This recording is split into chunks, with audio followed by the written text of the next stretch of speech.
बाळासाहेब पाटील आपल्याशी बोलत होते। कारच्या डिक्कीमध्ये अशोक धोडींचा मृतदेह सापडलेला आहे। अशोक धोडी हे पालघरचे शिवसेनेचे पदाधिकारी।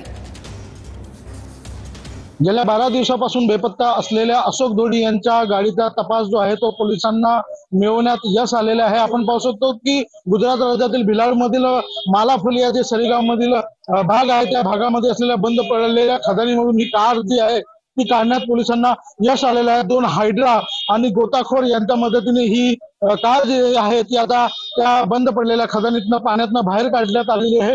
आता मुळात जर पाहिलं तर या बंद पडलेल्या खदानीत टाकलेल्या गाडीमध्ये अशोक धोडी यांचा मृतदेह मिळून येतो का हे पाहणं आता महत्त्वाचं ठरणार आहे। एकूणच जर पाहिलं तर गेल्या 12 दिवसापासून अशोक धोडी आणि त्यांची कार जी आहे ती बेपत्ता होती आणि मोठा प्रश्नचिन्ह देखील पोलिसांवर देखील उपस्थित केला जाऊ लागला होता। एकूणच जर पाहिलं तर आता पालघर पोलीस असो गुजरात पोलीस असो या ठिकाणी मोठं कॉम्बिंग ऑपरेशन करून त्यांनी ही कार जी आहे ती बाहेर काढलेली आहे।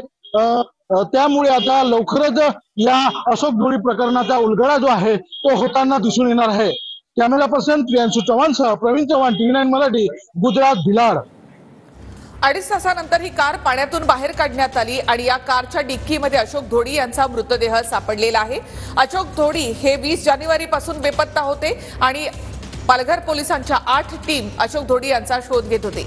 या प्रकरणामध्ये 4 जणांना अटक करण्यात आलेली आहे। त्यांच्याकडून मिळालेल्या माहितीनुसार भिलाड जवळ एका दगड खाणीमध्ये अशोक धोडी यांची ही कार आढळून आलेली आहे।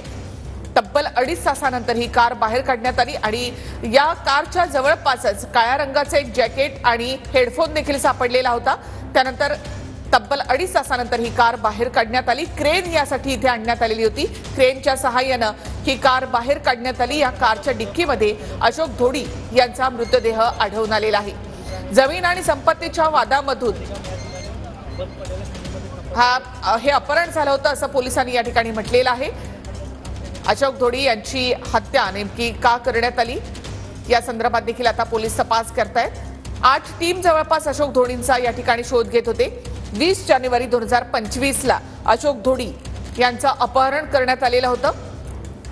या प्रकरणामध्ये पोलिसांनी 4 जणांना ताब्यात घेतलेलं आहे। तर अशोक धोडी यांचा धाकटा भाऊ अविनाश उर्फ आवी धोडी याला देखील पोलिसांनी ताब्यात घेतलं होतं। मात्र रात्रीच्या सुमारास तो पोलीस स्टेशनमधून फरार झालेला आहे। त्याचाही शोध पोलीस घेत आहेत। या प्रकरणामध्ये आणखी 5 जण फरार असल्याचं देखील कळतं। त्यांचाही शोध पोलिसांकडून घेतला जातोय। तर हीच ती कार आहे अशोक धोडींची आणि या कारच्या डिक्कीमध्ये अशोक धोडी यांचा मृतदेह आढळलेला आहे।